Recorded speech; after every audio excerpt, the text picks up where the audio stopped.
This is the problem of the afterlife. Yeah. I was like, in general, right?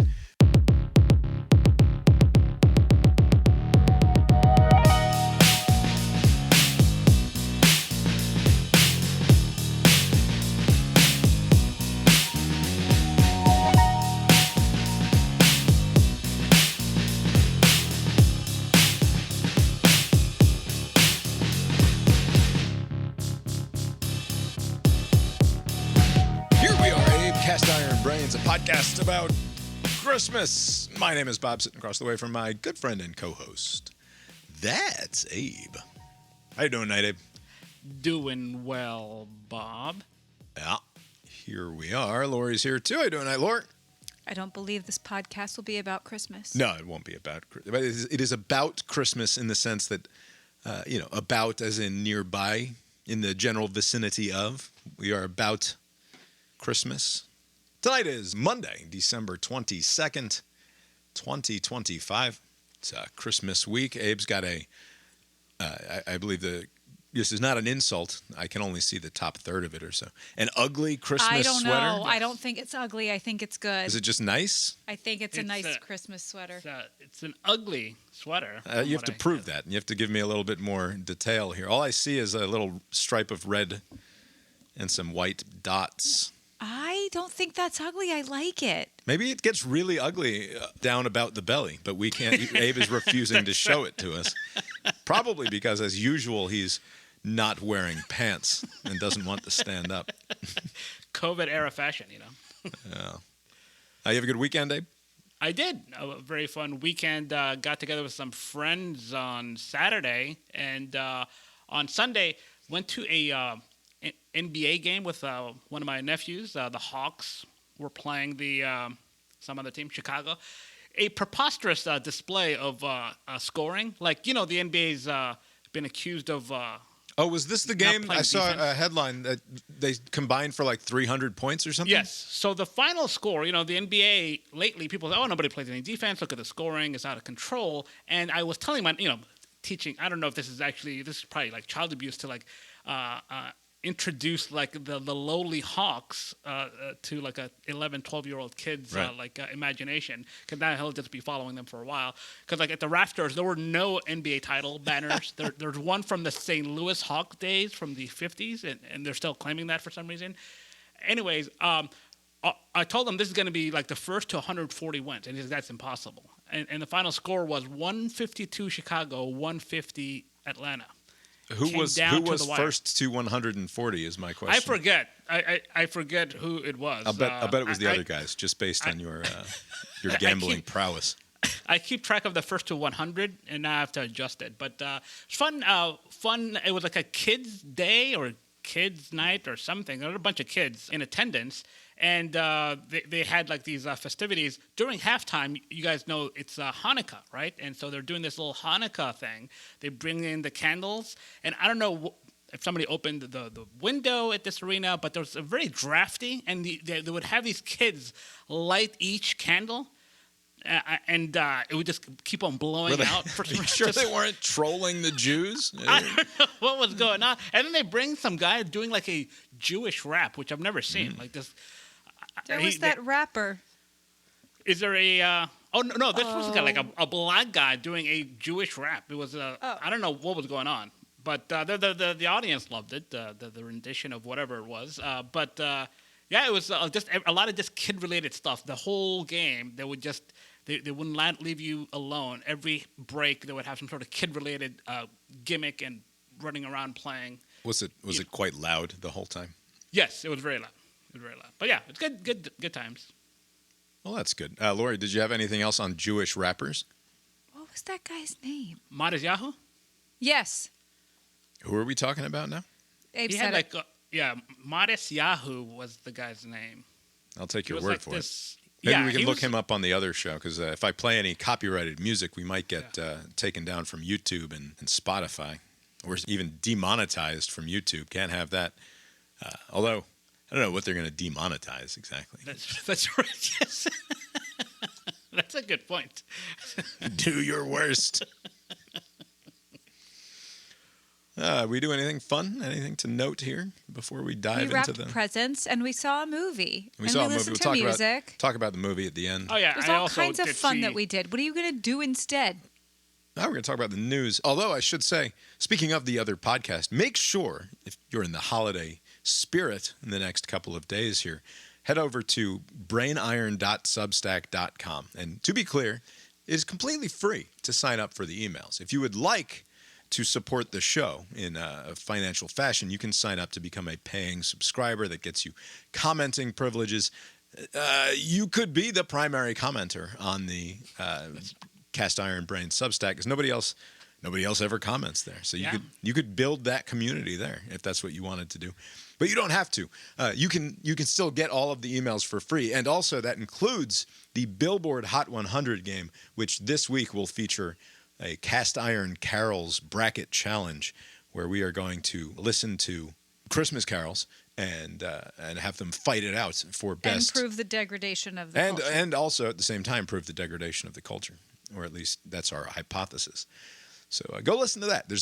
There's more Cast Iron content if you just go to the Substack, brainiron.substack.com.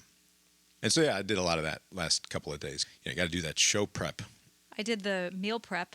Oh yeah, we're Christmas meal prepped. Well, almost. Yeah, we do things a little bit. Some people have a big meal on Christmas Day itself, but Lori is of the correct opinion that it's too stressful and unpleasant once you've done Christmas morning to then have to turn your attention towards making a feast, right? Like, that kind of sucks. I don't understand why anyone does that. People do it, though. I know, but Like why? they do that whole reproduction of Thanksgiving practically. On Christmas. When we just did Christmas this morning. Right. You should do Christmas Eve. So Christmas Eve should be the more involved production in terms of the dinner. But even then, like you just get one of those spiral hams from the grocery store and stick it in the slow cooker for 6 hours and it's going to be fine. Like doesn't have to be this whole thing. But like our big meal is going to be Christmas Eve. We'll do the ham and the mac and cheese and the green bean casserole. It's ham and Thanksgiving sides. Carrot souffle. If it were me, if it were just like me and then another few other me's, we would do like steak. But Bob doesn't. He's not into it. So what's the point? Steak is fine, but you know what you can't have if you have steak on Christmas Eve? You can't have ham sandwiches for the next 4 days if you had steak on New Year's Eve or Christmas Eve.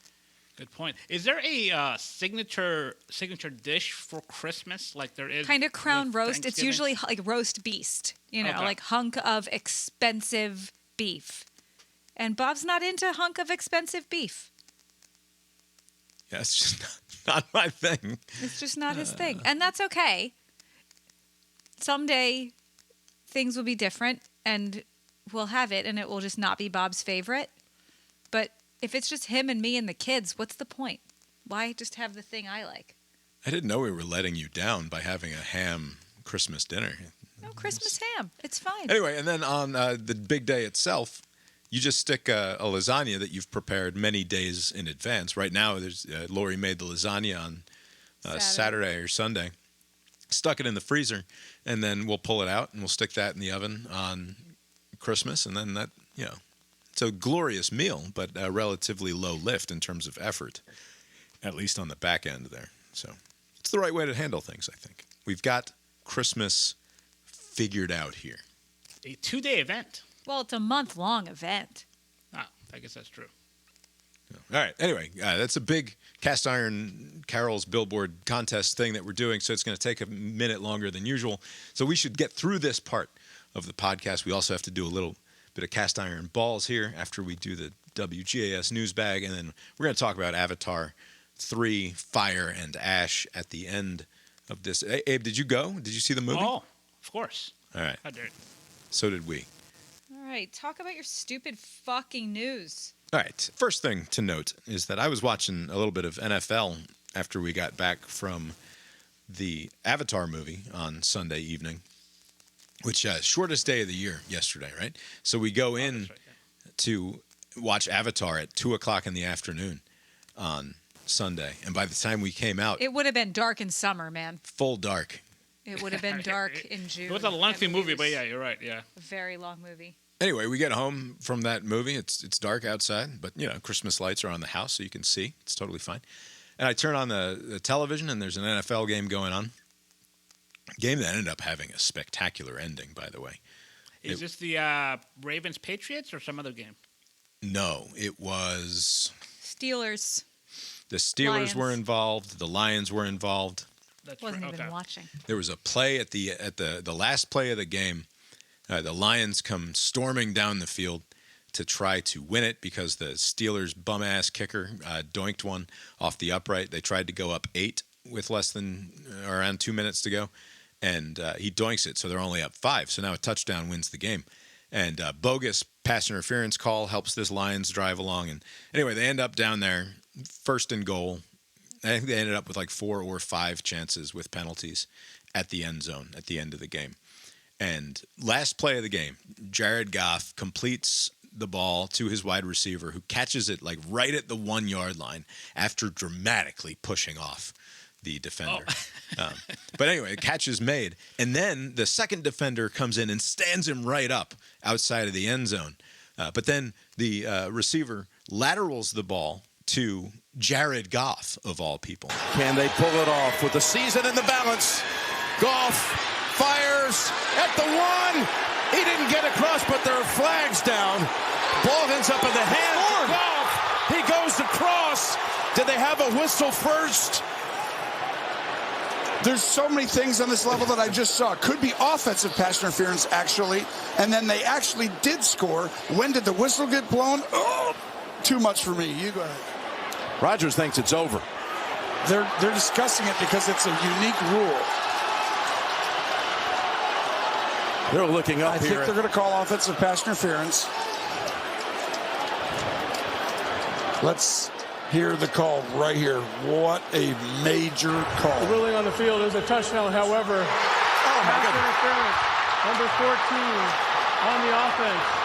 By rule, that penalty is not enforced, and there is no replay. The game is over. Wow. There is no touchdown. Whoa! The OPI on number 14 negates the penalty. There is no replay. The game is over. That is about the worst way to explain. He did a very poor job of explaining what was going on. Good news, touchdown. Bad news, no touchdown. Actually, never mind. It's over. Also, how can that be called a touchdown?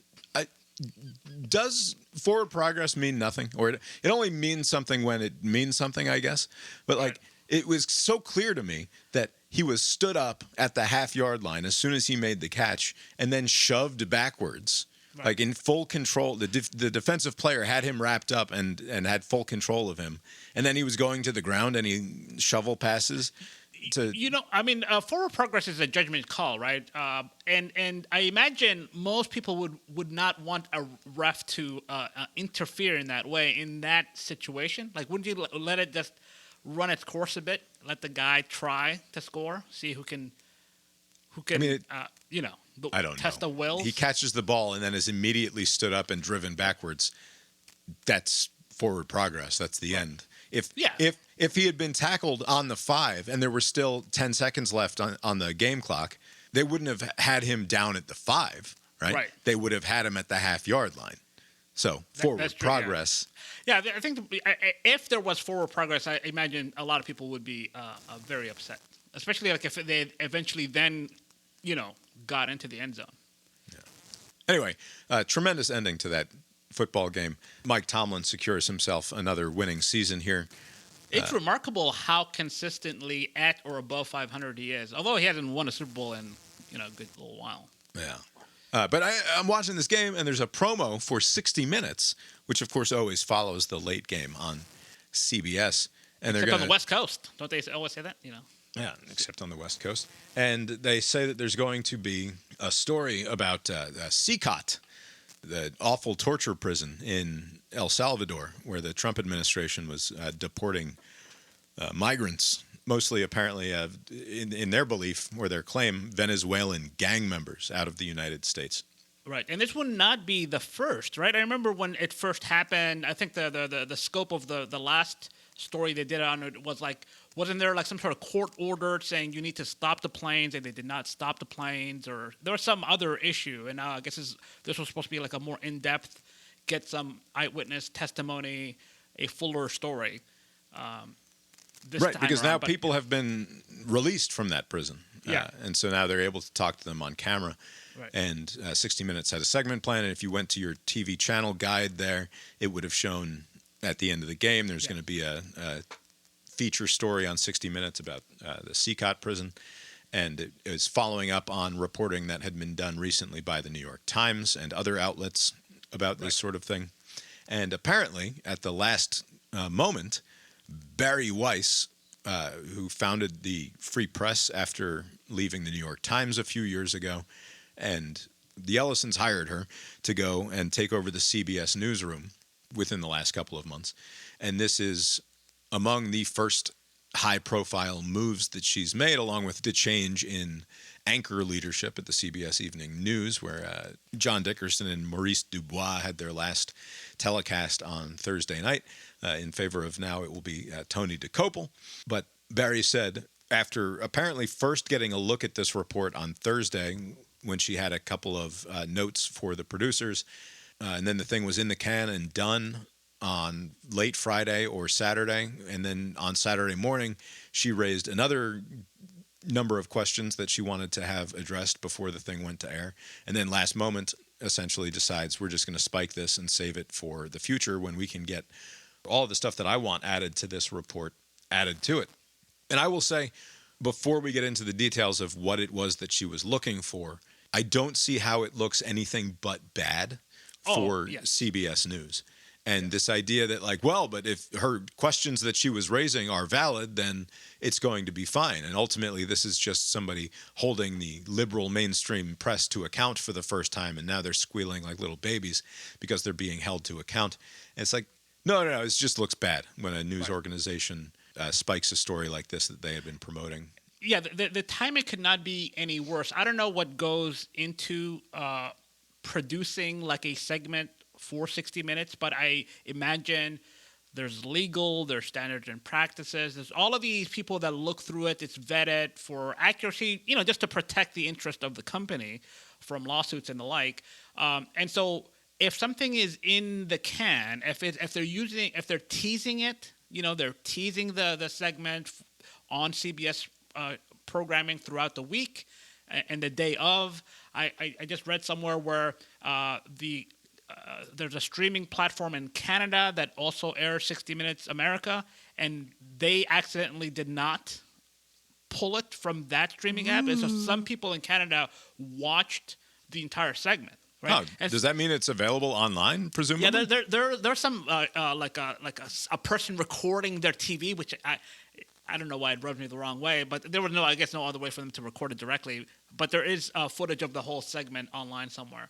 Gotcha. But the timing of it is like, so you cleared all the hurdles typical for 60 Minutes.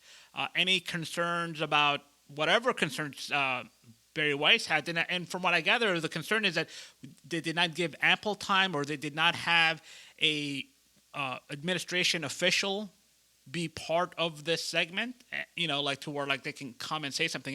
And at times I imagine the subjects of a story. Well, they did, though. They asked, as usual, the White House for comment, and the White House declined to comment. They declined to comment. Yeah, but I guess the argument she's making that you should try harder to have somebody, even though they don't want to have somebody present, which in essence makes it to where like you can't air a story until somebody agrees to participate. So that incentivizes them not to participate. Right. It's giving the administration a veto, essentially. Right. Yeah. So basically, I don't know what, there wasn't anything of substance that she was concerned about. It was, whatever. I guess you want to be even-handed. But the way it was done at the last minute to yank it, it looks like you're interfering with the process. Well, it's not just like a diluted attempt at even-handedness. It's naivete beyond imagination when she says in her note, this is from a leaked memo that she sent around the CBS newsroom. I'm writing with specific guidance on what I'd like for us to do to advance the CIB story. I know you'd all like to see this run as soon as possible. I feel the same way. But if we run the piece as is, we'd be doing our viewers a disservice. She says, if we're going to run another story about a topic that has by now been much covered, we need to advance it. Among the ways to do so, does anyone in the administration or anyone prominent who defended the use of the Alien Enemies Act now regret it in light of what these Venezuelans endured at CICOT? That's a question I'd like to see asked and answered. Like, she thinks that she's going to get on record a Trump administration official to say, well, given the awful conditions, as it turns out, where I thought we were sending them to Club Med or whatever, but no, it turns out it was bad there. I feel much more reserved and unpleasant about the fact that we did this. No, that's ridiculous. Yeah, it's ridiculous. And also, others have made the same point, but Bari Weiss, one of her complaints has been like the mainstream sources for, news, like they're biased in some way and there is a loss of trust. Yanking a story this late in the process, how does that contribute to restoring credibility, right? Doesn't that undermine her very point? Like, it reeks of, like, political interference. Right. And so, like... Well, but if the right-wingers assume that it was yanked because it showed anti-Trump bias, then they don't actually care about media bias. They care about... Yeah, okay, so... If the issue is, okay, we need to kind of clear some things out, and the argument that they're presenting currently is that this is going to air eventually, right? When will this impossible standard be met? Like, if the administration never puts up a representative for the administration, then what? Like, how much time is enough time? Like, the other thing that she's also asking for, the balance that she's asking for is inherently silly. She says in her note, the data we present paints an incongruent picture. Of the 252 Venezuelans sent to CICOT, we say nearly half have no criminal histories. In other words, more than half do have criminal histories. Right. So she's complaining about the way that number is being framed, that nearly half of them have no criminal histories. Like, which is the more compelling reason to even say the sentence? Right? Yes. Like, the only reason that the sentence is noteworthy is because nearly 50% of the people that we sent to a torture prison in El Salvador have no criminal history whatsoever, according to this reporting. And if that was vetted and found to be true by their fact checkers and their lawyers couldn't find a way to say this doesn't belong in the story, then that's the entire story. If the number was 5, that would be the entire story. But if it's 125, then it's a fucking enormous thing, right? Like, the fact that you want them to frame it like, oh, more than half of these people were actually have criminal histories. Like, that's clearly carrying water for the administration in a way that framing it the other way just points out the way in which it's a human rights abuse, which is what you're supposed to be doing in a story like this. And also, I imagine the context in that stat is presented is in contrast to the claim that we're rounding up the worst of the worst. And like, so for you to be rounding up the worst of the worst to send them, to start with them, and half of them don't even have a criminal history, that kind of gives some context as to why that information is being presented the way it is. So like, it seems like she just doesn't like the picture it paints.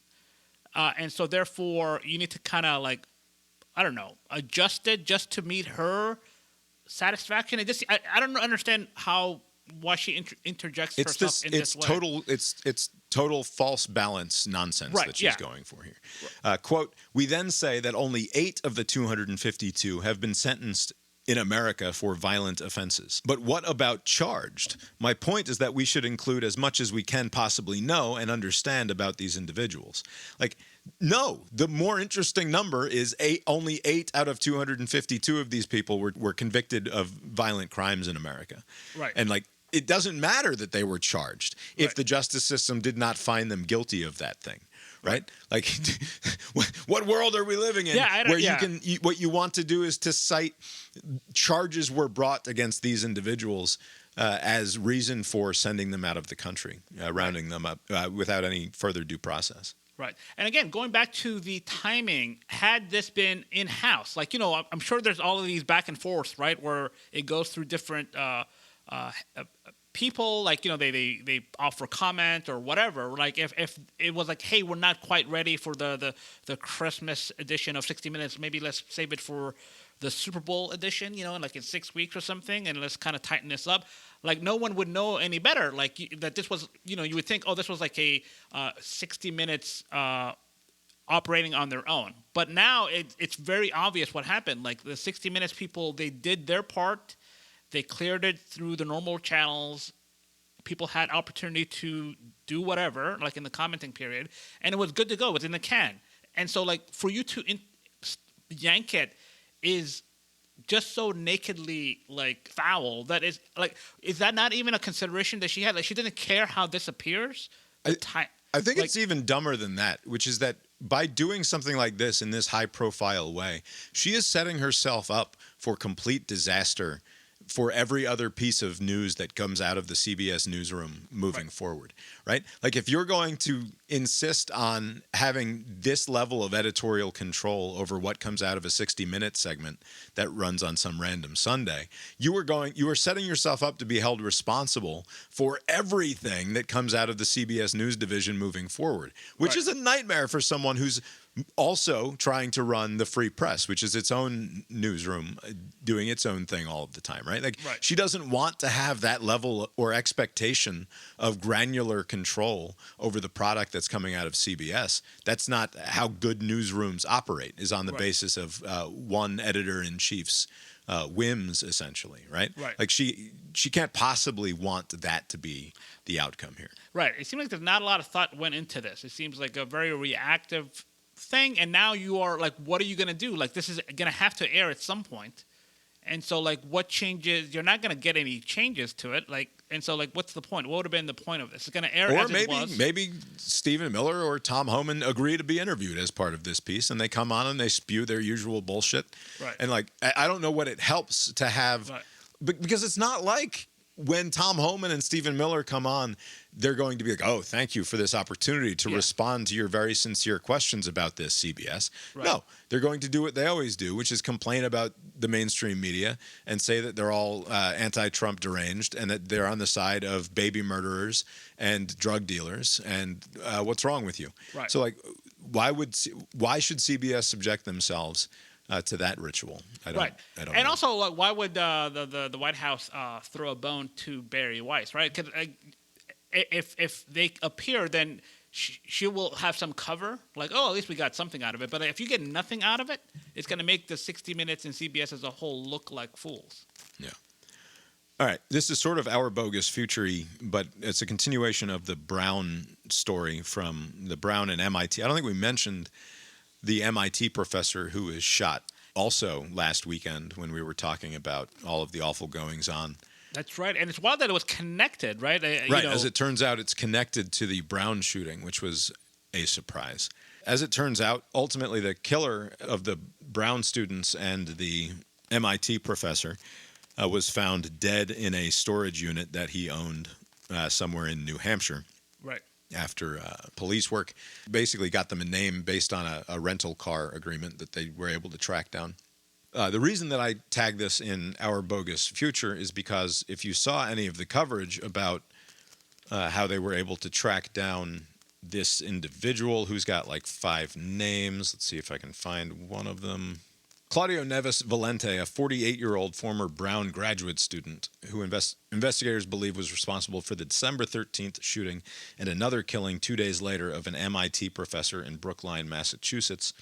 The headline from the AP is How Surveillance Technology and the Reddit Detective Agency Helped Search for a Killer. And then there's an NPR story, and basically all of the major news outlets had stories along these lines. NPR headline, A Reddit post helped find MIT and Brown shooting suspect. Here's what we know. And these articles go on to explain how, as is often the case where these manhunt-type stories happen, people gather online and they go through all of the available footage and they start doing amateur detective work, trying to track people down and figure stuff out. And the first major case of this that everyone remembers was the marathon bombing that happened, right? Where all of the internet got super focused on scouring all of the footage from the Boston Marathon. What is with New England? And there was a Brown connection to that too, right? Was there? I don't know. Yeah, the innocent student who was initially suspected of doing it because of the internet sleuth was a student at Brown. Oh, I don't remember that part of it. But anyway, all of these news stories talking about what a good job Reddit did in helping to uncover the killer ultimately. But the fact of the matter is, and this comes up eventually in these stories, so it's mostly a problem of framing and the way that these outlets are deciding they want to cover this story. The only reason the police talked to, like, it's not like the police saw a Reddit post that then led them to do good detective work and figure stuff out. The guy who posted what ended up being the lead that mattered to Reddit the next morning went to the FBI with his information. Right. So it's not like the FBI was on Reddit and was like, ooh, these Redditors might have actually figured something out here. Let's do some of this police work. No. Right. The Redditor said all of these things on Reddit, and somebody on there, a bunch of people on there were like, hey, you should probably tell the police this shit. And so the next morning he goes and tells the police this shit, and they're able to crack the case wide open because they identify the rental car and then find the rental car agreement, and it's just in his name. And so they're able to track down, follow that car on various cameras or what have you, and then eventually track him down to the storage unit where he has killed himself in New Hampshire. Yeah. Right. What's interesting about the story is as soon as the tip came in, they were able to find his body mighty fast because there's this technology that I don't know if it was common knowledge. Apparently, like anywhere you go, there are devices everywhere monitoring license plates. Like at least in states that allow it. I think in one of the states that they mentioned in New England, it's like against the law for privacy reasons. But I guess Rhode Island doesn't have that rule where they're able to like just trace the vehicle because of that one tip. Like after that tip came in, the technology was useful, but before then they couldn't. And to your point about this internet person, this Reddit comment, the whole story is odd. So this person is still anonymous, right? This person, they're going by John, is the name of the person who went online, made the post, and then he was encouraged to contact law enforcement. And what I don't get is that why does he need the encouragement? Because in one of the articles, they go into detail saying that this person had like multiple interactions with the would-be shooter, like the day of. Like he had multiple interactions.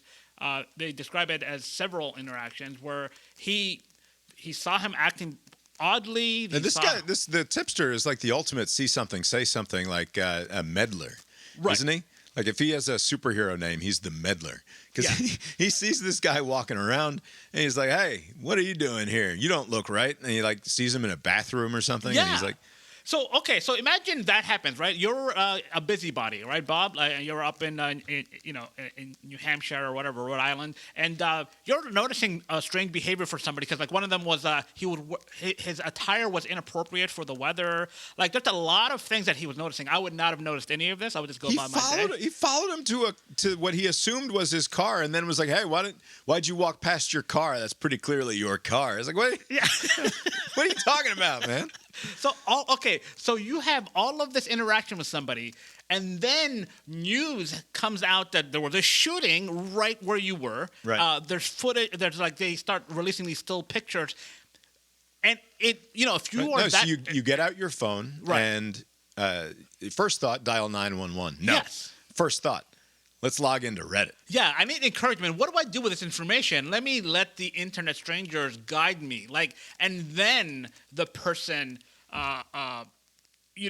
reports it. Like that part doesn't make any sense. And then like anytime the press wants to do like a story on him because all of these people are hailing him as a hero, blah blah blah, all this nonsense, he has no interest in doing any sort of interview with the media. So like he just wants to remain anonymous. I don't know how he's going to collect a $50,000 reward if he remains anonymous, but just that part of the story makes zero sense to me. Also, if the guy has already shot himself in a storage locker in New Hampshire, you shouldn't get any reward.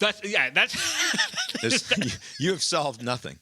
In the spirit of the reward, the purpose of the reward is to encourage people to provide information. You would not want to undermine that, Bob. You have to pay out for that. But also, I will say this 48-year-old bozo who was nursing this grudge for 25 years and then finally acted on it, he is replacing his license plates initially. He's doing these evasive maneuvers, right? He's not using any traceable phone. He seems to be taking great caution with what he does to avoid detection, only to then just kill himself. Did he? Because by the time he was discovered, he had been dead for a day or two. That's I think 2 days by the time they found him. So what was the point of all this evasive nonsense, right? I mean, you could just go about living, and if the police come at you, just shoot yourself then. Maybe it's hard to live with the 3 dead bodies on your conscience. Oh, you think after all, as it turns out, I don't know. He wasn't planning on killing himself until he, the weight of the moment. Right. It's not clear why. We might not ever have answers. So at this point, it's fine to speculate irresponsibly. But it seems like he was a student at Brown back at the turn of the century and kind of flunked out one way or another, or at least ended up withdrawing from his graduate studies program there in physics. And apparently there was a physics final happening in this building, like the same building that he would have been a student in some 25 years ago. And so maybe he was acting out his professional failure upon the students currently in that building, even though, as I remember, it was a economics study hall that he was interrupting there. But anyway, same building. And then also the guy at MIT who he shot was a former classmate or fellow graduate student at the time. A more successful classmate. A much more successful one, apparently a brilliant physicist who's had a great deal of success, certainly as an MIT professor for the last long while. So apparently holding grudges for long periods of time against institutions and former co-graduate students and deciding to now finally act out upon them. Right. Not great. Don't want to hold on to that sort of thing for too long. But like you say, guy's dead now. Some thanks go out to the Reddit community, according to this media anyway, for having helped the police figure this thing out. But aside from the fact that it's not the case that Reddit actually solved this crime, that instead it's just the guy who eventually went to the FBI with the information that he had, which puts a lie to the silly stories that I saw about how good job Reddit for this. Right.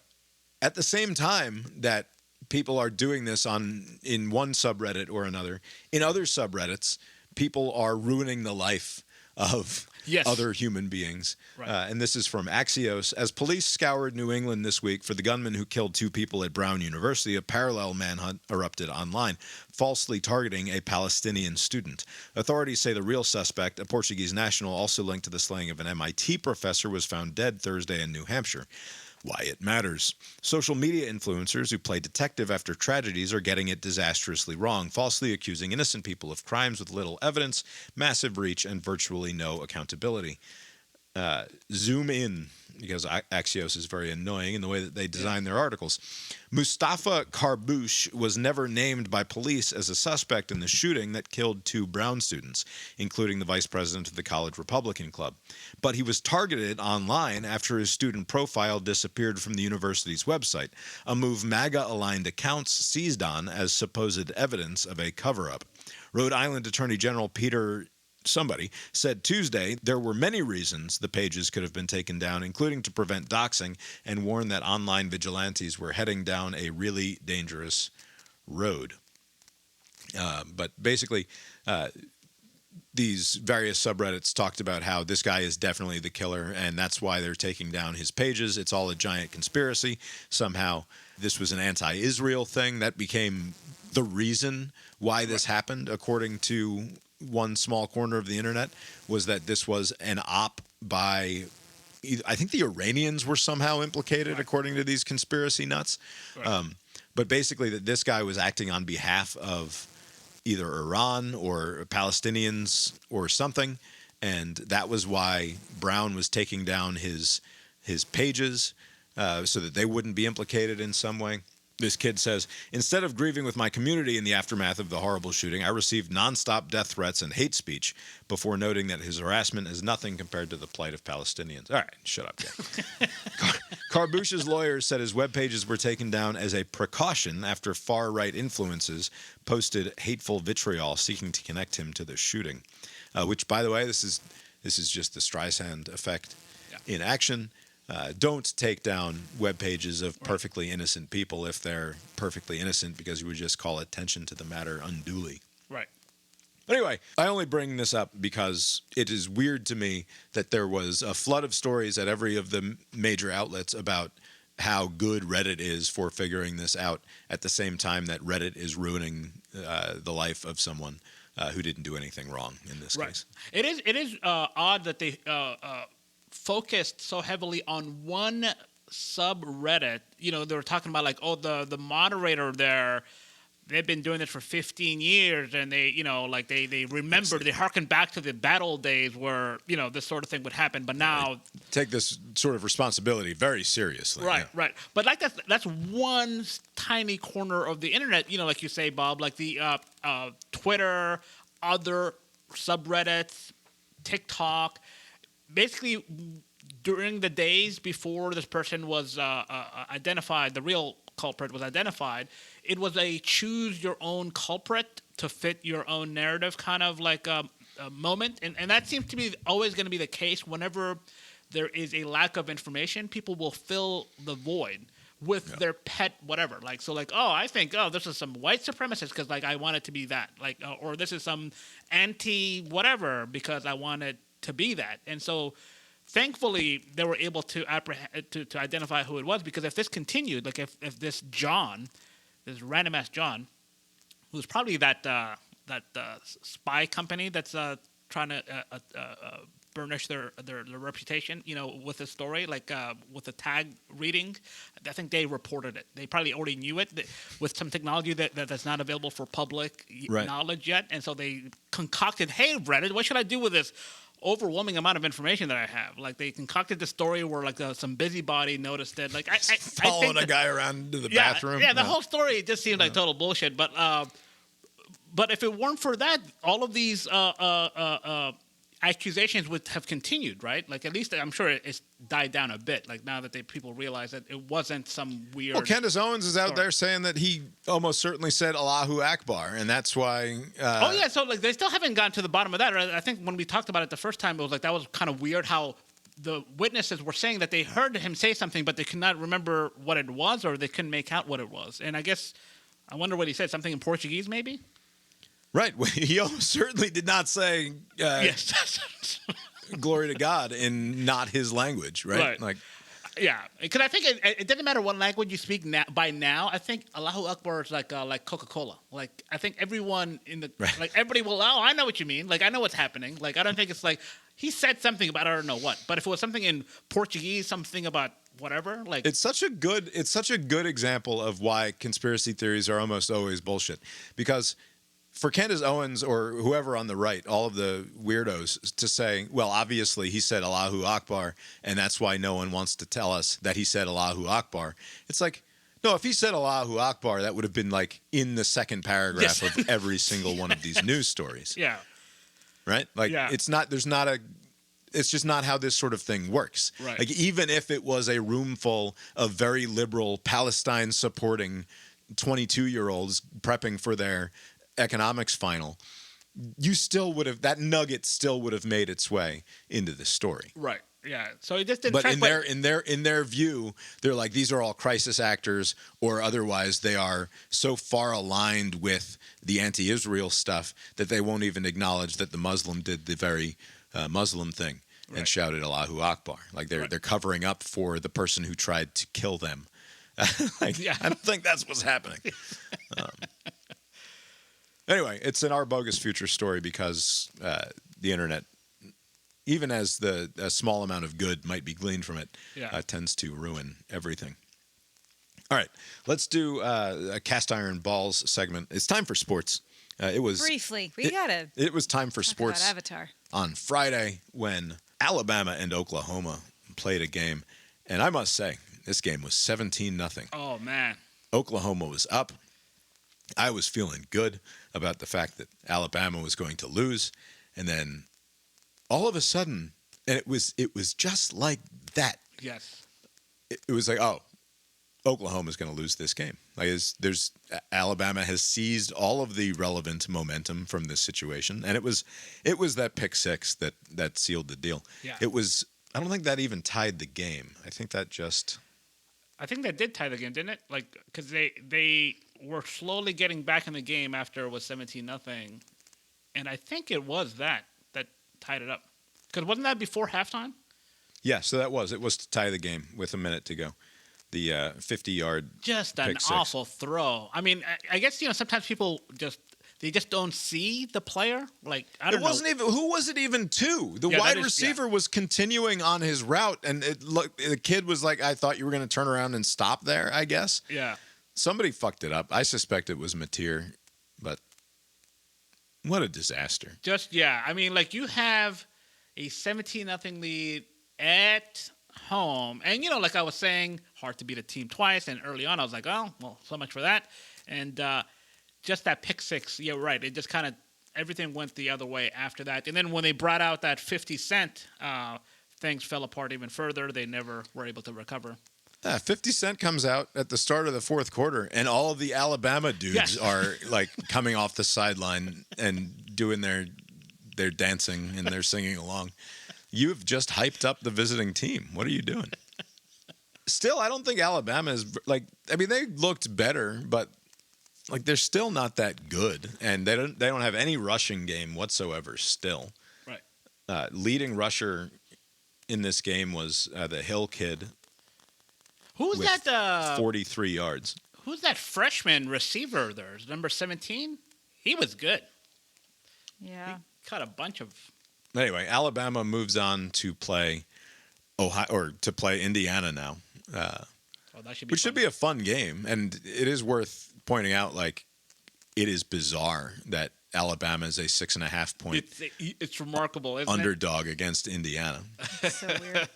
Is this another color clash?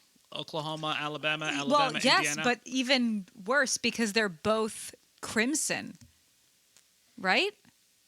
Yeah, I mean, they're very similar. But I think that this game should be at Indiana. This game should not be at one of the stupid bowl sites.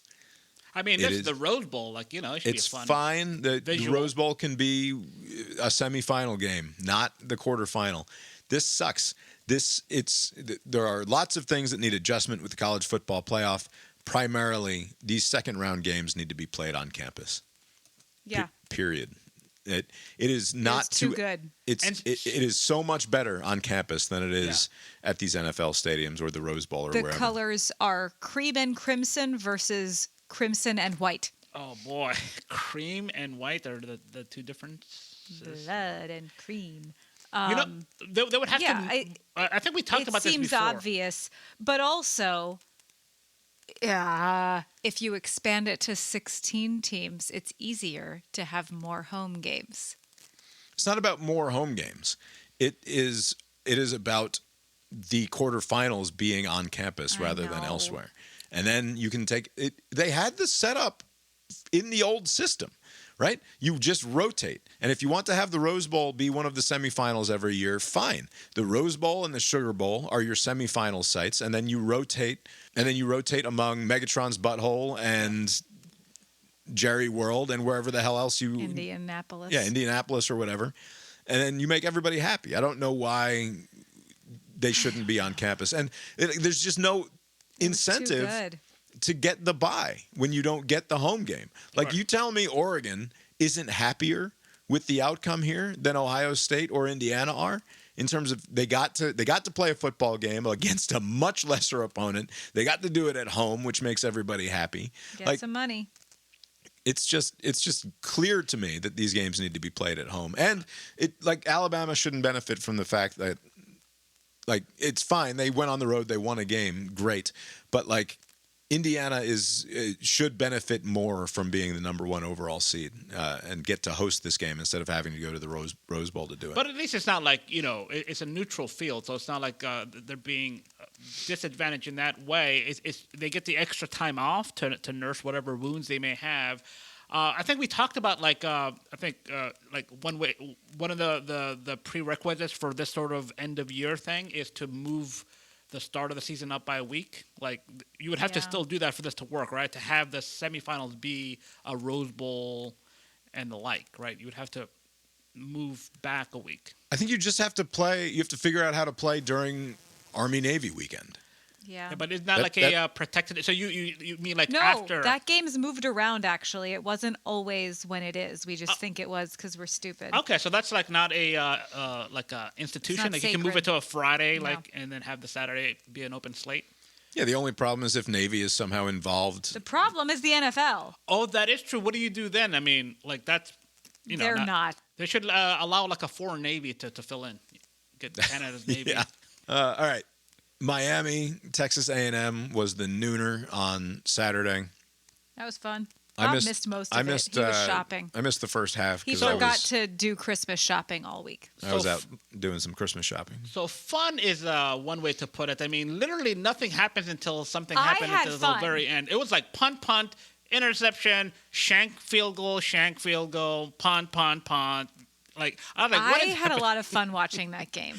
I know that there wasn't a lot of scoring, but I had a lot of fun.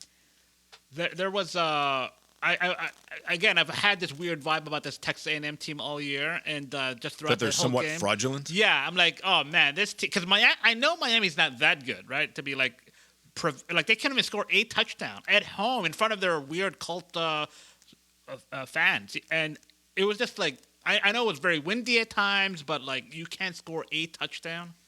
I only, like Lori was saying, I only got to see the second half, but it was a pretty sloppy game. Neither offense could get anything going until each of their last respective drives, basically. Yeah. And when, I think it was Tony who scored the touchdown for them, right? Yes, because before he fumbled the ball and he was kind of moping about it, and then he got his redemption at the end. Despite that other guy whose dead dad was having a good game. Yeah. Malachi Tony scores that touchdown. He clearly should have. So, in my opinion, I've heard differing opinions about this. The first down marker was at, I think, the 5, maybe the 4, maybe the 5. He could have taken a knee at the 1-yard line instead of going in for the score. Now, they've missed field goals already at this point in the game, right? Nobody seemingly can hit a field goal. But do you really want to score there right away and give the ball back to Texas A&M with time on the clock?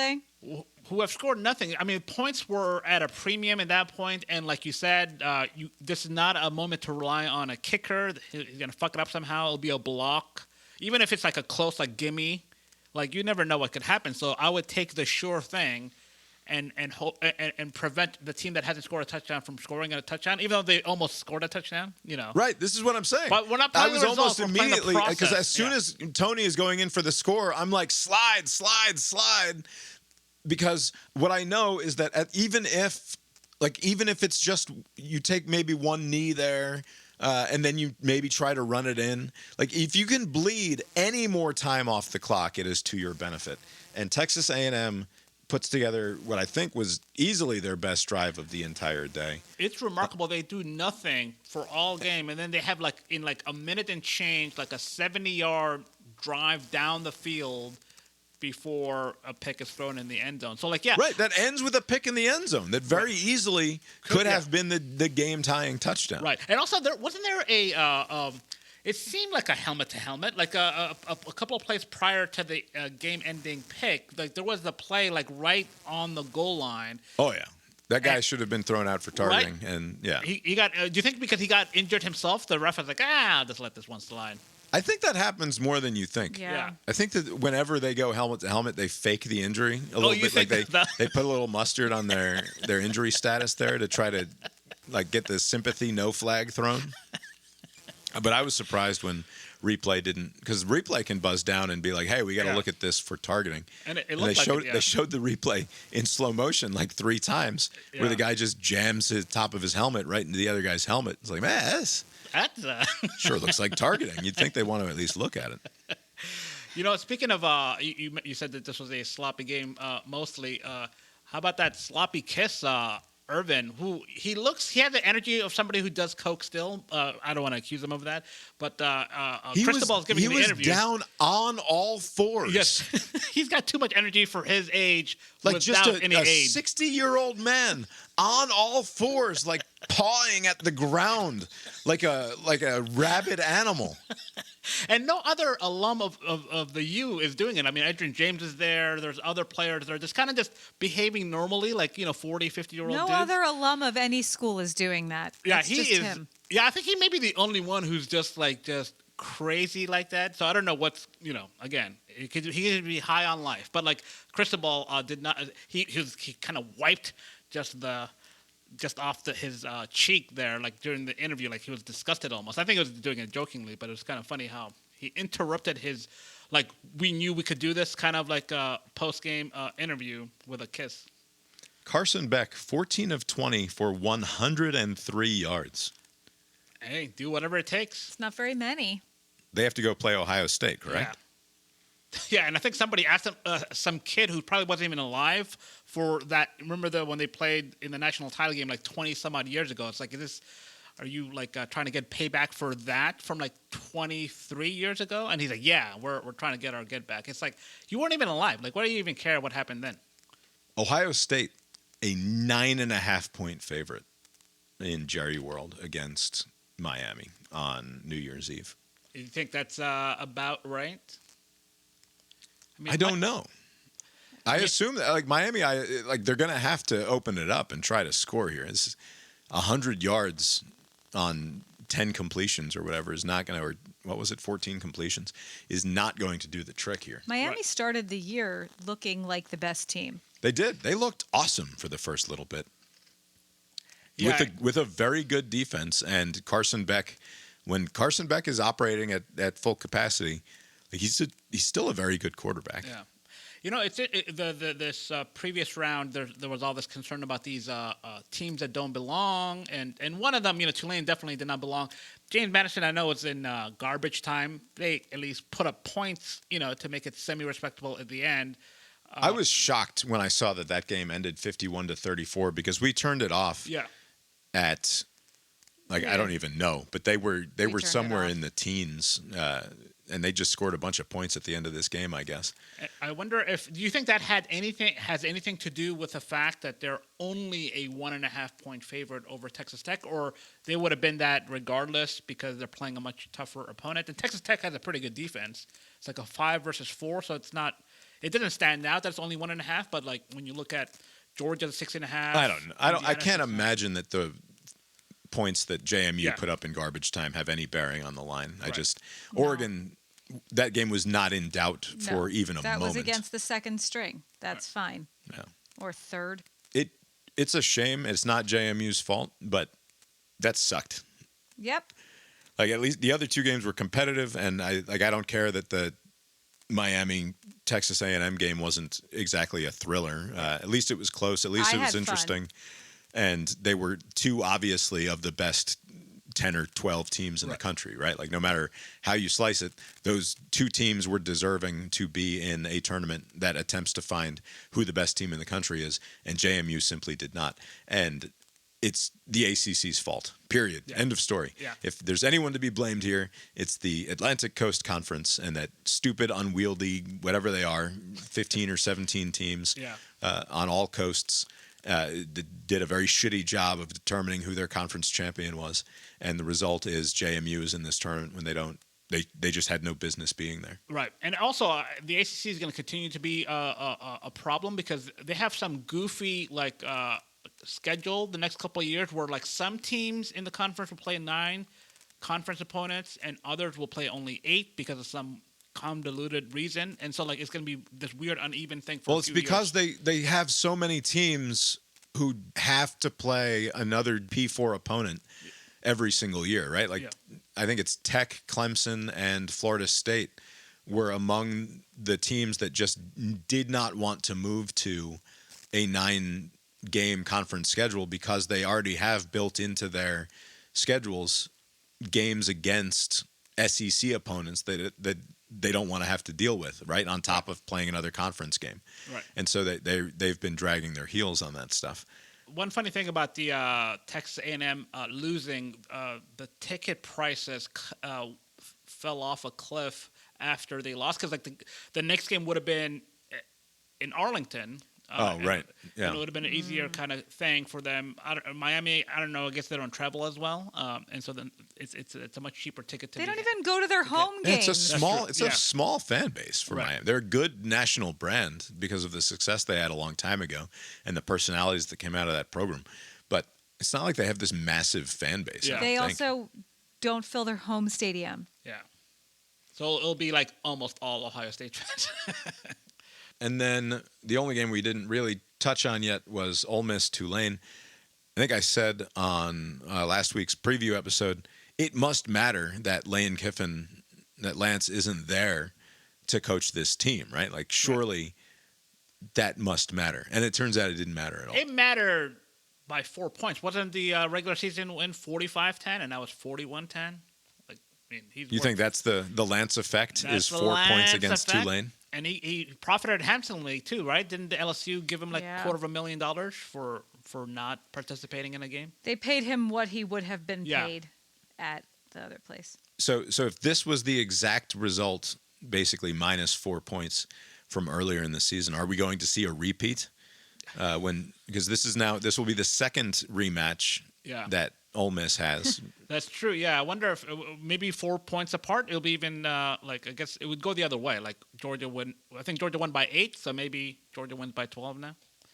Yeah. Tulane never really stood a chance either. No. I feel less like Tulane didn't belong though, just because at least they sort of earned their way in without any additional help. But not really. It's still a stupid DEI thing. Yeah. Like, they were not in the top 12. If they had been in the top 12, then but they were not. All right. Well, we will do a cast iron balls before New Year's Eve, certainly to preview the 4 quarterfinal games. But for now, we talk about movies. All right. Lori said it was time to talk about movies, but that is neglecting America's favorite game show. And we can't do that. It's now time for America's favorite game show. Did Mark Strassmann, CBS News' senior national correspondent, get off a good one? Dr. Luann Woodward. At the University of Mississippi Medical Center, she's the alpha leader fighting the Delta variant. Strassmann gets off a good one. A couple hours later, the mob trampled the Constitution. And Roseanne Boylan of Kennesaw, Georgia. Ooh, sorry, Mark. Try again next time. This was a report from Mark Strassmann that I missed a couple of months ago. Headline, why a Michigan town is regulating its golf cart boom. In Eye in America, we look for trends around the country, and we found one in the home state of the big 3 automakers. In a small city northwest of Detroit, golf carts are replacing cars as the vehicle of choice, forcing that city to crack down. As Mark Strassmann reports, cart drivers no longer have carte blanche. For someone with zero interest in golf, Kathy Kochensberger sure loves her golf cart. We're thankful that they finally passed the ordinance. She bought it as a family cruiser. Do you drive it in town? Yep. How often? Usually every evening. You got to pay attention when you go. Oh, definitely. Yeah. I mean, you've got to be aware of your surroundings, people, and, other vehicles. St. John's, Michigan is aware its surroundings are changing. In this city of roughly 8,000 people, golf carts motor side by side with everyday traffic. St. John's started regulating them last month, one of hundreds of communities across the country. Why did you feel as though they needed to be regulated? It's about safety. Mayor Scott DeZerka told us St. John's has roughly 200 golf carts used primarily for transportation. Heaven forbid something happens on one of them. If that golf cart gets in a wreck, it's pretty disastrous. In Michigan alone, safety's the primary reason why more than 24 communities have passed ordinances regulating golf carts on public roads. It's got headlights, taillights, seat belts. It'll go 25 miles an hour. It's got the sound bar. Michael Fagan owns a booming golf cart business. He told us golfers represent only 5%. The big seller? Lifestyle. And even year-round, because we put snow plows on them, salt spreaders. People are looking at me goofy when I say that, but we probably sell 15 to 20 snow plows a year. Ed Phelan's a safety-first kind of guy. He lives in St. John's and opposes golf carts mixing with cars. If a cart hits a car, the golf cart is just going to lose. There's nothing there to protect the people in the golf cart. St. John's just started inspecting golf carts, similar to cars. Do you have a horn? And by law now, Kathy Kochensberger can drive her cart only on streets where the speed limit is 25 miles an hour or lower. Her golf cart speed limit, 15 miles an hour. Drivers in St. John's also have to be at least 18 and hold a valid driver's license. You feel safe in one? Oh, definitely. Definitely, I do. I wouldn't take my grandkids on it if I didn't. Golf carts used to lead to chipping and putting. Now, it's all about the drive. For Eye on America, I'm Mark Strassmann in St. John's, Michigan. All right, Abe, did Mark Strassmann, CBS News' senior national correspondent, get off a good one? Yes, he did. Strassmann gets off a good one. And also the guy that teed him off, Maurice Dubois, didn't he? What was that, carte blanche at the top? Oh, fantastic lead-in by Maurice. Shameful that he's now out of a job there at CBS. But don't worry. I wonder if Strassmann's going to get the axe. There's all this upheaval at CBS News. If he has any personal integrity, perhaps he'll resign in protest. That's right. Then he can go rogue with all of the puns that he wants to. No more worry about CBS standards and practices cracking down on him when he tries to get off puns about dead people. That's right. This golf cart thing. So e-bikes, regular bikes, they are no match for a vehicle, and people operate them on roads, not at the highway, obviously, but what is different than between those two things? Here in Atlanta, we have a city called Peachtree City, like 20, 30 minutes from the center of downtown. And it's one of these golf cart cities where it's kind of like this. I think it's one of the largest golf cart cities in the country.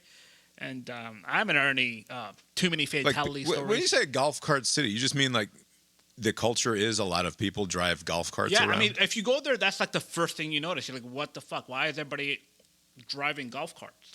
It's literally one of the... It reminded me of this. Everybody just seems to be getting by with golf carts. This is neither here nor there, but last year, or maybe the year before, I saw on Facebook that a cousin-in-law of mine was selling his $10,000 or $12,000 golf cart. It's very fancy. Ex-cousin-in-law. Right, golf cart. And my comment at the time was, I wonder if they're getting divorced or something.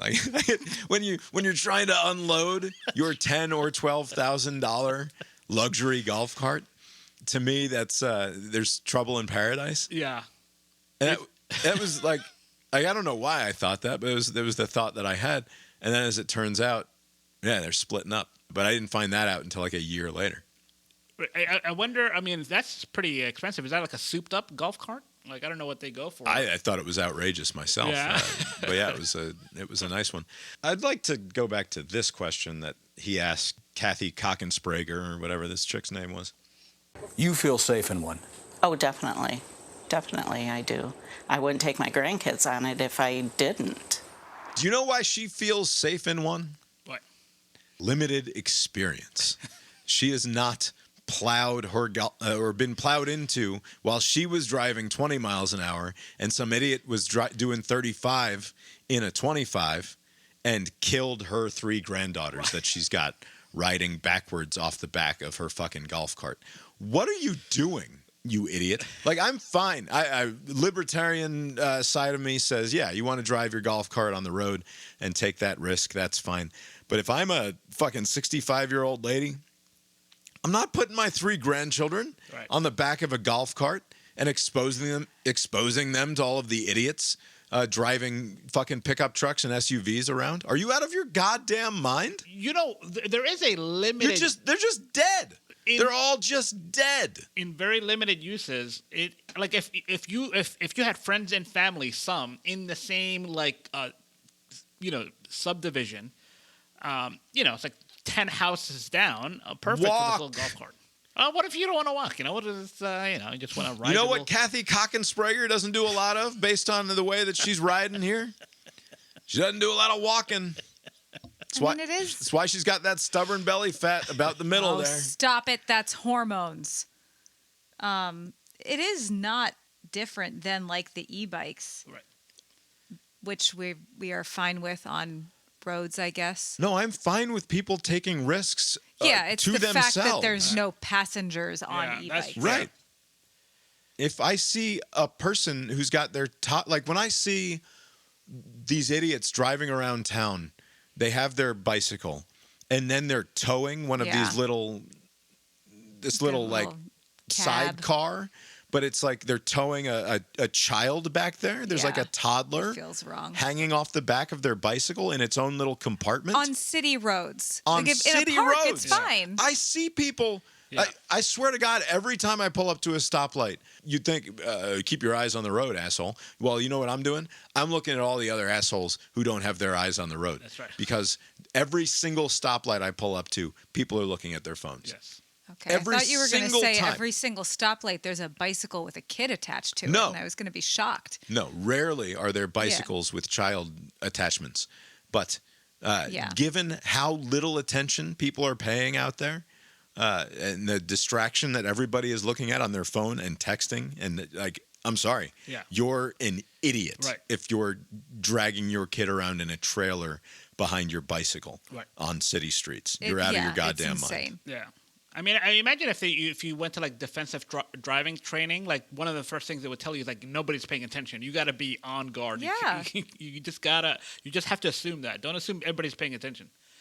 There's nothing that I can, at least in my car, it's largely an illusion. But I have this thought that, I can react if some bad shit's about to happen, right? I have prevented, I don't know, half a dozen awful accidents just by paying, where I was completely in the right, on the road. But some other asshole does something nearly disastrous and nearly causes a huge problem for me. By paying attention, I'm able to avoid things using my superior reflexes, but also the fact that the car can stop relatively quickly, or accelerate relatively quickly, or turn out of the way of danger relatively quickly. You can't do that on a bike. Yeah. You're just fucked, right? Something bad's about to happen, you just have to accept it. And I don't know. These people who put their kids in that sort of harm's way, the risk reward is just entirely out of control here. I also want to save the planet by dumping fewer pollutants into the atmosphere, but not to the point where I'm dragging my progeny behind me in a little capsule off the back of my bicycle. Or for that matter, riding backwards off the end of my golf cart. Too many fucking Ford F-150s driving around not paying any goddamn attention. If it was the villages where it's all golf carts. Yes, if it was only golf carts allowed, that would be another story. You've been listening to Cast Iron Brains, a podcast with Bob and Abe. You can find the show on Substack, brainiron.substack.com, for more from us, including, crucially this week, the Billboard Hot 100 game, where we will be listening to many, many Christmas carols, in addition to, I think, briefly playing our usual game. No, we do not have time. I think we do. It is 9:00 already. That's perfect. Brainiron.substack.com for that. The opening and closing themes of the show were composed by Mark Gillig, tetramermusic.com, Tetramer music.com. For more from Mark. Abe, initial impressions or impressions of Avatar 3, Fire and Ash. Initial response, I enjoyed it, just like the first two. I thought it was better than the second one, but it covers a lot of the same ground. I was frustrated that the people that I wish just fucked off, are still in this. Nobody dies. Yeah, I guess the brother, the story, the movie opens with the two siblings fucking around, and I was like, I thought one of them was dead. My memory is not very good, but apparently this is the problem of the afterlife. Yeah. I was like, in general, right? which is if we've established in the reality of this world that the afterlife is just an awesome playground. It is remarkable, isn't it? Right. Why are people even grieving? Like, all right, I'll see you again. Right. There's nothing to be sad about, as it turns out, because you can spend eternity riding on dragons and shit with your best buds. Right, and you're both aware that what happened. It's not like some sort of like a reset, like the person doesn't know that they're dead or something. You have to play along. Like oh man, it sucks, I'm dead, but all right, let's play around for a little bit. And I know you have to go back.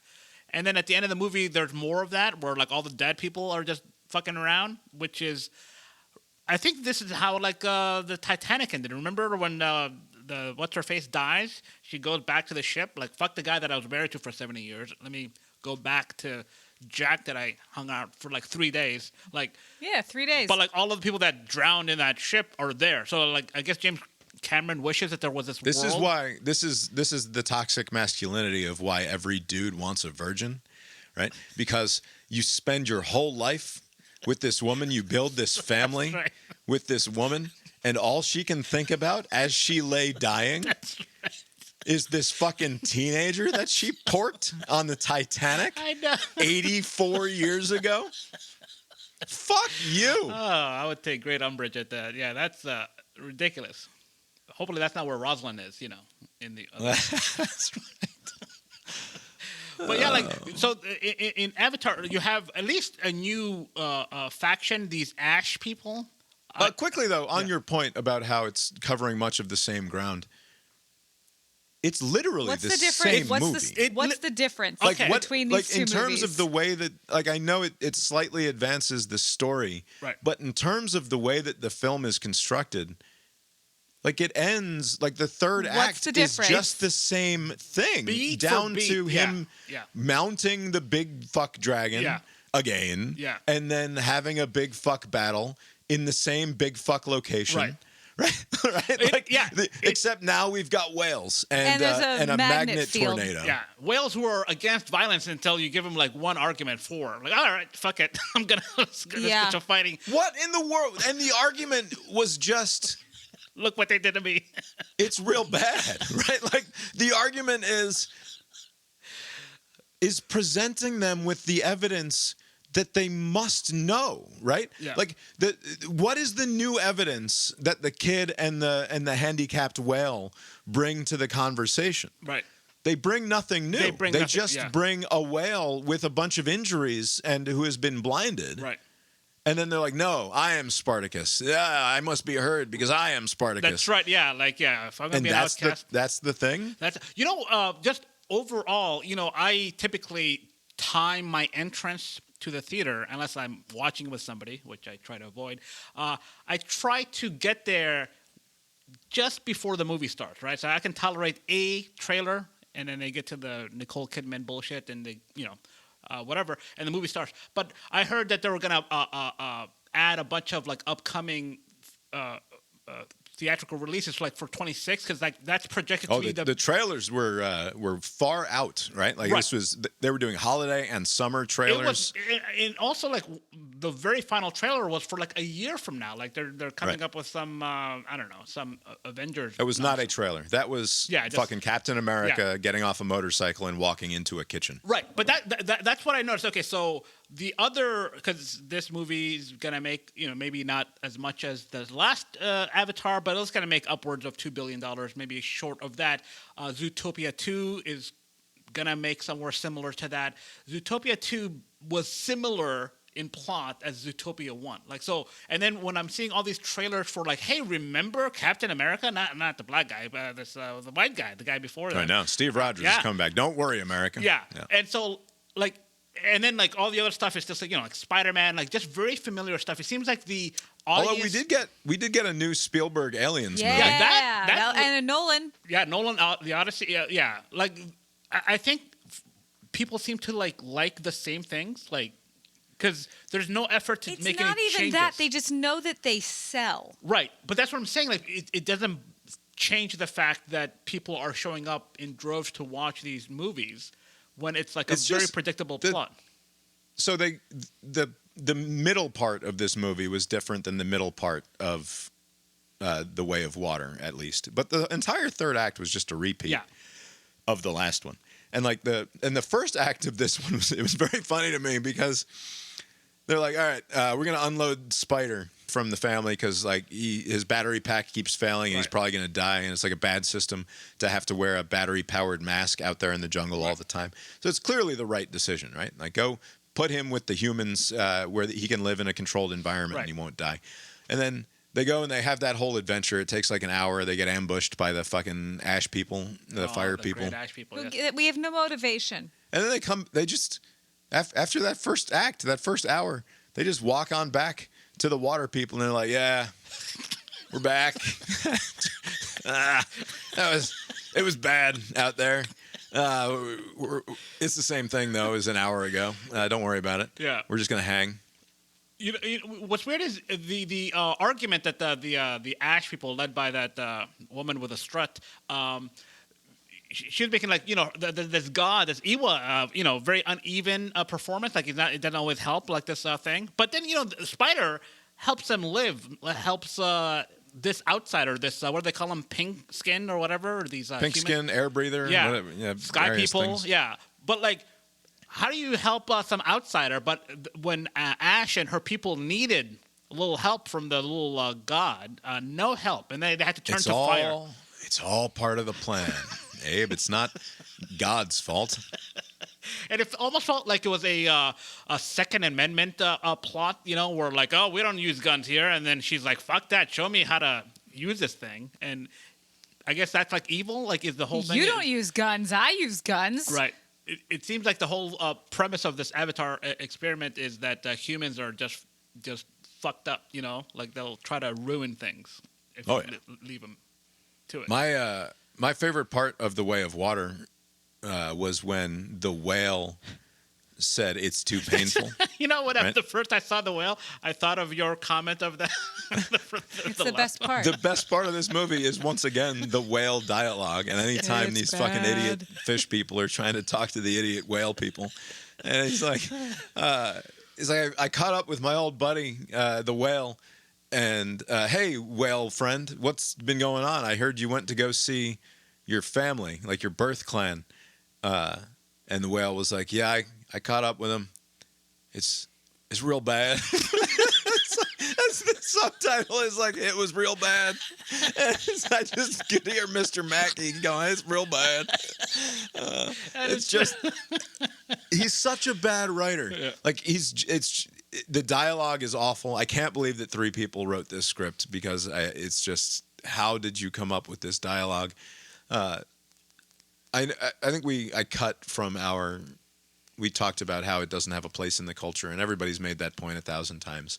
But I think like part of the reason why, and I don't know that I've seen this said before, because people were like, well, you know, the dialogue in The Phantom Menace and Attack of the Clones and even the first Star Wars movies, like, that was pretty cheesy too. Like if you look at that in isolation, it's pretty bad. It's like, except that, first of all, the characters all have reliable motivations and are not drawn paper fucking thin, right?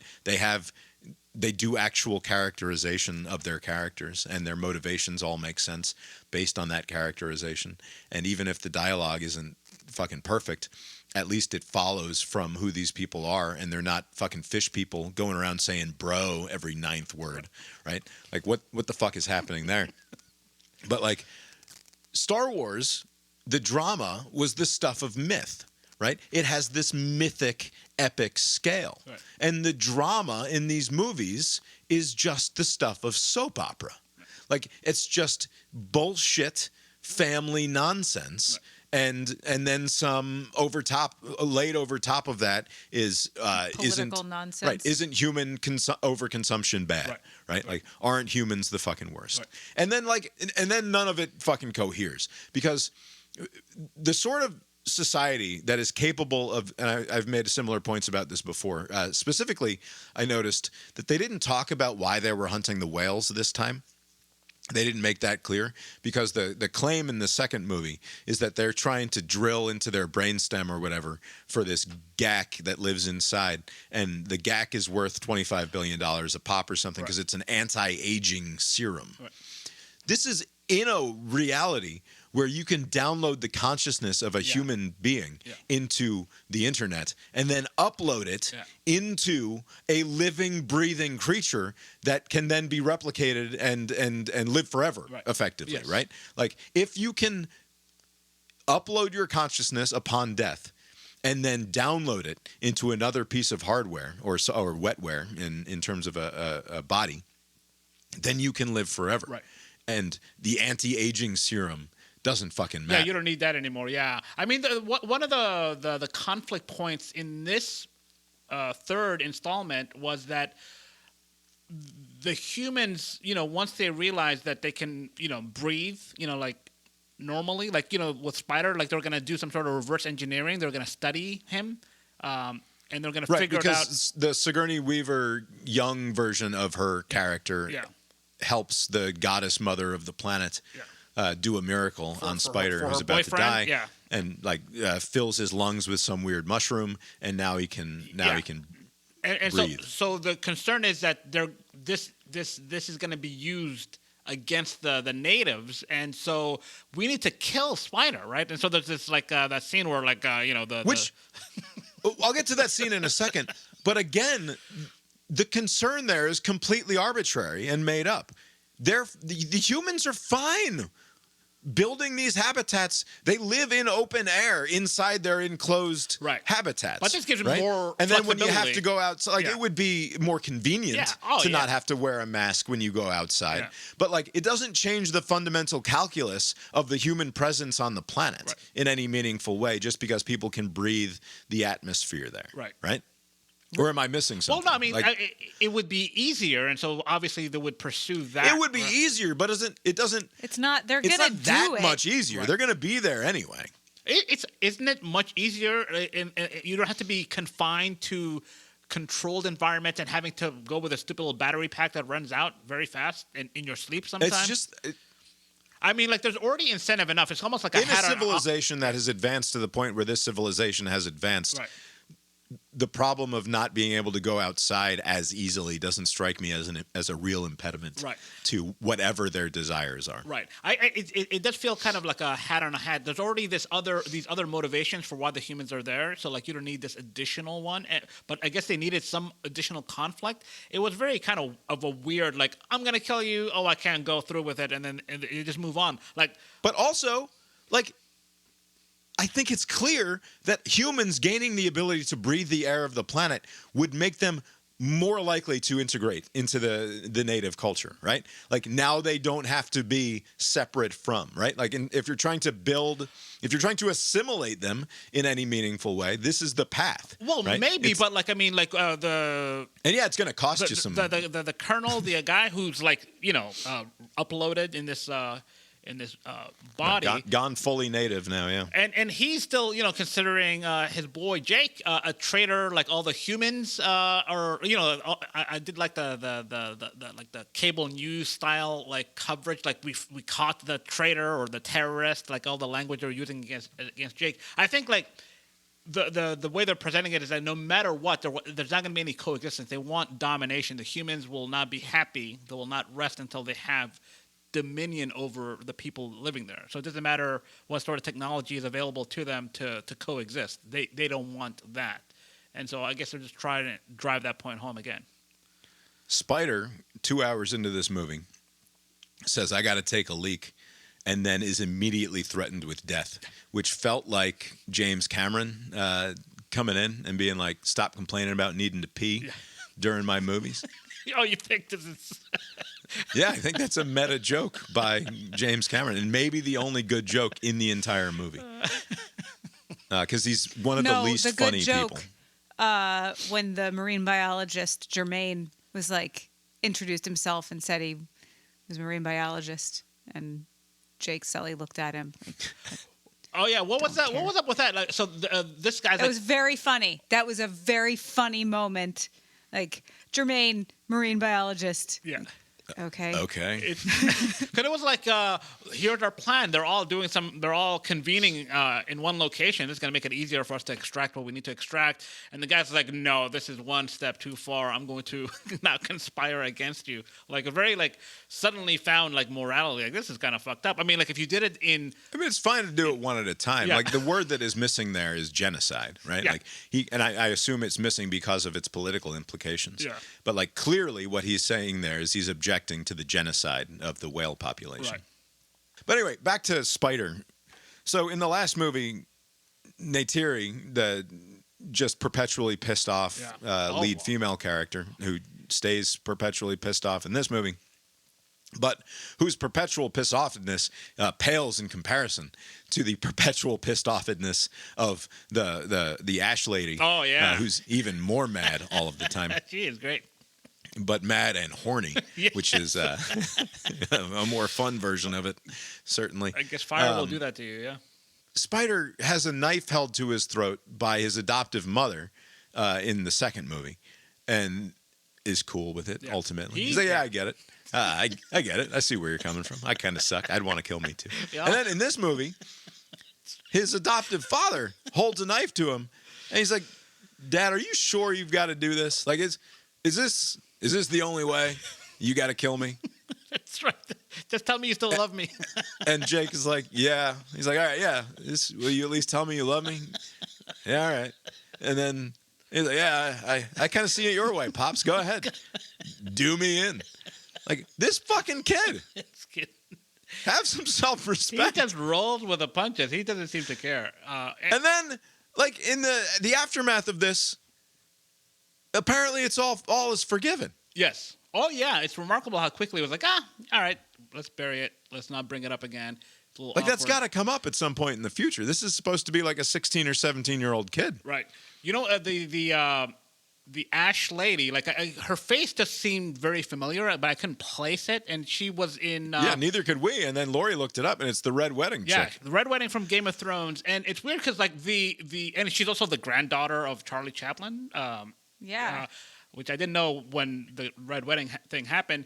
But the mother, the Neytiri, whatever, Zeldana's character, she reminds me of the Stark mother, who hated, Catelyn. Yeah, Catelyn. Yeah, who hated the bastard Jon Snow for whatever. Yes. Because she hated this Spider. He's not one of us. Everybody else was cool with him, even the dad before he decided to try to kill him.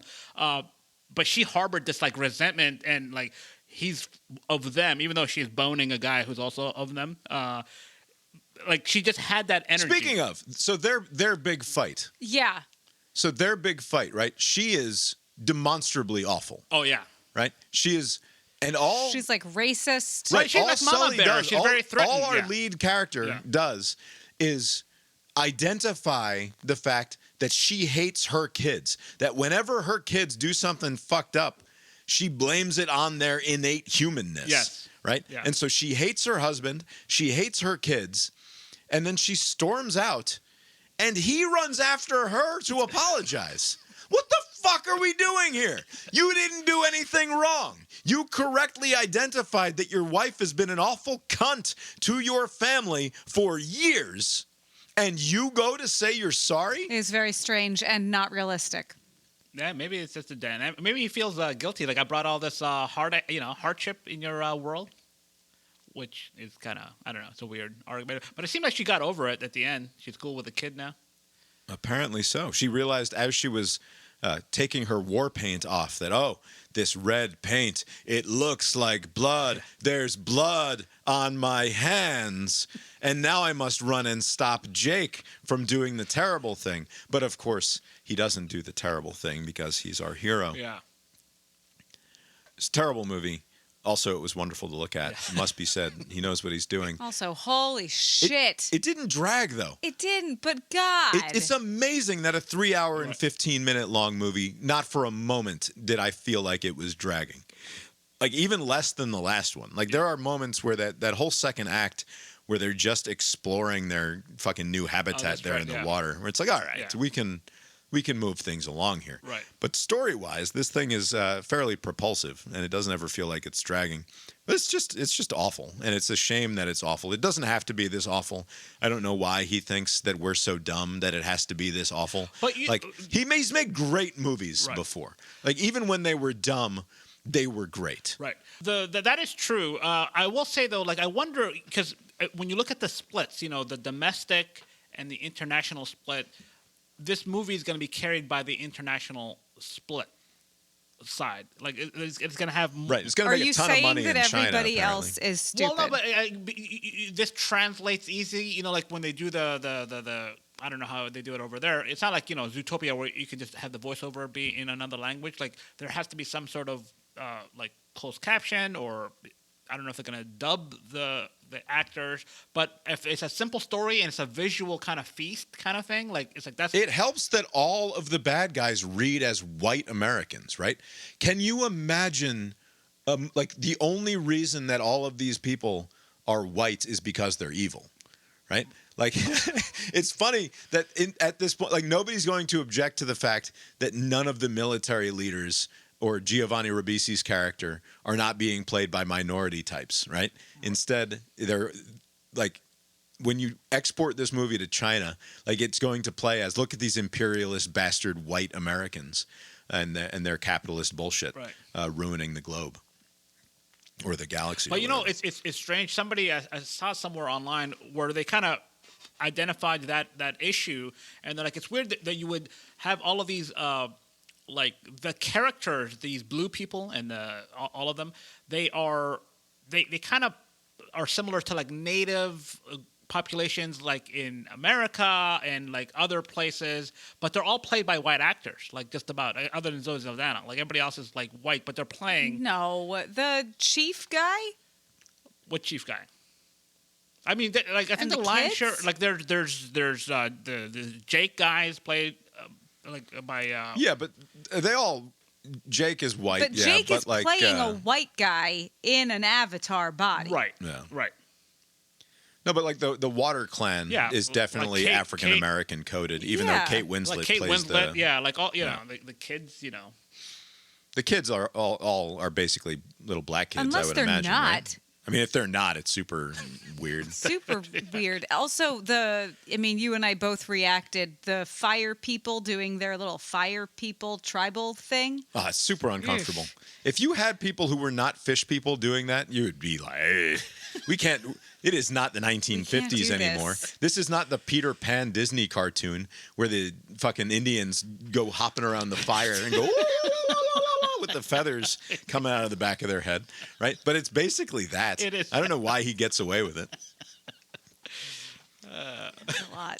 But they're such fucking savages. Yeah. They're like, and I don't know, like, this is clearly and it's interesting because like the Ash people are a minority here in some way on the planet. But like, this is not a civilization that is worth preserving. These are the bad guys. Right. They're real bad. But yeah, because they weren't getting any sort of favors from this god who's very like playing favorites. Like, how come they didn't get any help? I don't understand. On that point, though, how dumb is this movie?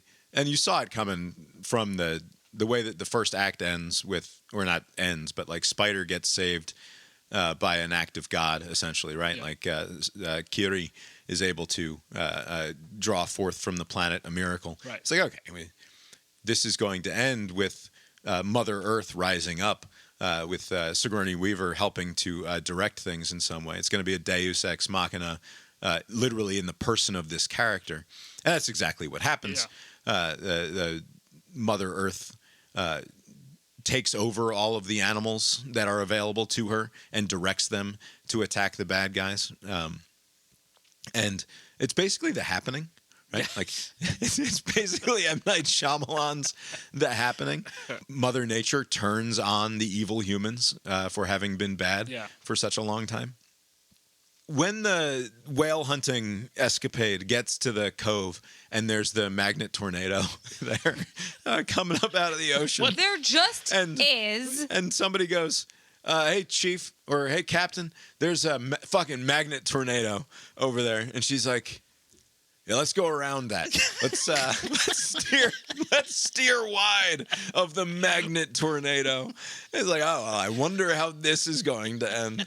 Could it be with all of the ships going up into the magnet tornado? And literally also called at the end, like, abandoned ship, gave the go ahead. We got to get out of here. Why is she still on the bridge fucking 20 minutes later? What are you doing? Because she says abandoned ship. She turns around and we are left with the impression that she is leaving the bridge. Yeah. And then 20 minutes later, she's still on the fucking bridge. Right. She's like the Titanic captain. Did this movie do enough to justify a fourth Avatar movie? Not Which because is, apparently some of it's already been shot, and they will shoot 4 and 5 at the same time if the plan is to make more movies. As long as they get rid of some characters, I'll be fine. But you can't tell the same story a fourth time, can you? I don't know. Can and will. I think we're going to get, when they make 4... We're going to go buy tickets. That's true, yeah. Colonel fucking Quaritch or whatever he's gone full native, obviously, now. He will have gone the full Colonel Kurtz. He will be Marlon Brando in Apocalypse Now, living among the natives, treated as a god among them. And I imagine that's what the fourth movie will be. It will be Apocalypse Pandora. I think that the idea that these movies will make a ton of money and won't be meaningful to the culture at all long term is only confirmed by this film. I cannot deny that it was a fantastic cinematic experience. Right. They are beautiful to look at. I do have complaints about the fact that it's all sort of made in a computer. But the spider character, and when the humans are on screen, the seamlessness of the interaction between the motion capture and the real life humans is astounding relative to every other version of this that you see. It does not have that sort of gray brown slop sort of sheen to it that so much of the screen, like just the attention to detail of every square inch of the screen compared to other movies, where like in a Marvel movie you see, like, here's your character standing right here, and none of this other bullshit matters, right? Yeah. None of it matters. But in every single shot, everything is spectacularly rendered and beautiful. The 3D looked great. I don't like the 3D when it's not the blue people. I don't like the 3D with the regular white people. Yeah. It adds literally nothing when it's like, if that wasn't Avatar, if that was Apollo 13. Yeah. Why am I watching it in 3D? It only works when it's animated. Yeah. And I've said that for years. Happy to watch it when it comes to Disney Plus in 6 months or whatever. Like, put it on the TV just to see what it looks like again. Right. And with the 3D it won't matter too much. I don't think that it's missing. I watched it just in regular, like, Dolby, no 3D. Yeah. Yeah. It was fine. The 3D was, I was annoyed at the scenes that weren't blue and sparkly. It's just like, get me out of here. Yeah. Anyway, I wish that he was a better writer. The writing is just, I mean, we laughed out loud half a dozen or more times throughout this movie at moments that you're not supposed to laugh out loud at. Like Calvin was even chuckling at some of the dialogue, is how bad some of the dialogue is. It's going to make a ton of money. It was fun. Yeah. I don't think we did much else. Consumed a lot of Christmas content, no doubt. Yeah. Played some board games. Yeah. Hey, but have you got anything else for us tonight? Nope. I guess that's all we've got for you tonight then, and we will talk to you next time. Later.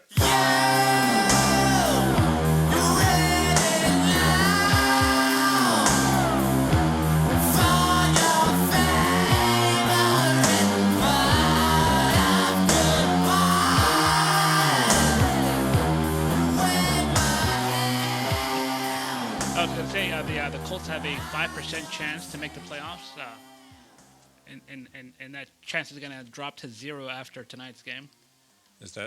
Are they on tonight? Colts Niners Monday night.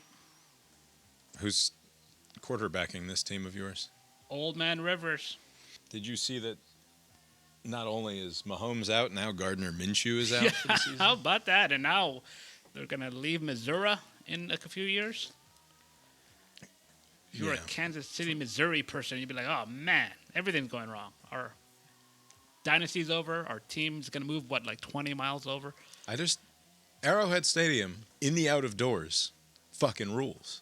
Why would you want to build an indoor stadium for football? Easy. Climate control. Yeah, but fuck that. It's more fun when you play out of doors.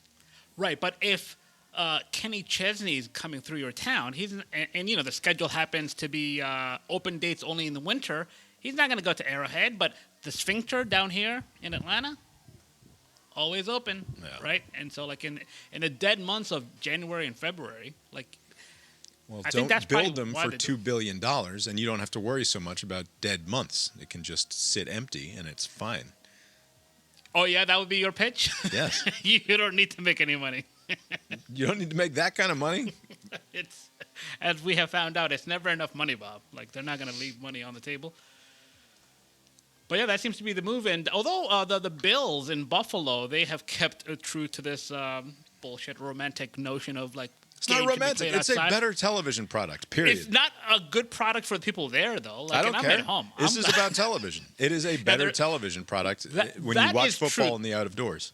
That is undeniable. And if the fans who attend these games recognize their true role, which is to be background actors, extras in this television product, it would be fine. But as far as a game day experience, it's got to suck. And they occasionally will show some blubbery male that's undressed, topless, to show it can be done. This guy, he's still hanging around. Men who have lived a life of comfort, you might say. Yes. Abe, I'm going to admonish you ahead of time. Try not to go on your typical 9 to 13 minute soliloquies. No promises. We got to do a good 40 minutes on Avatar at the end, so we really got to move through this. Just start there. The proceeding was created with 100% human content.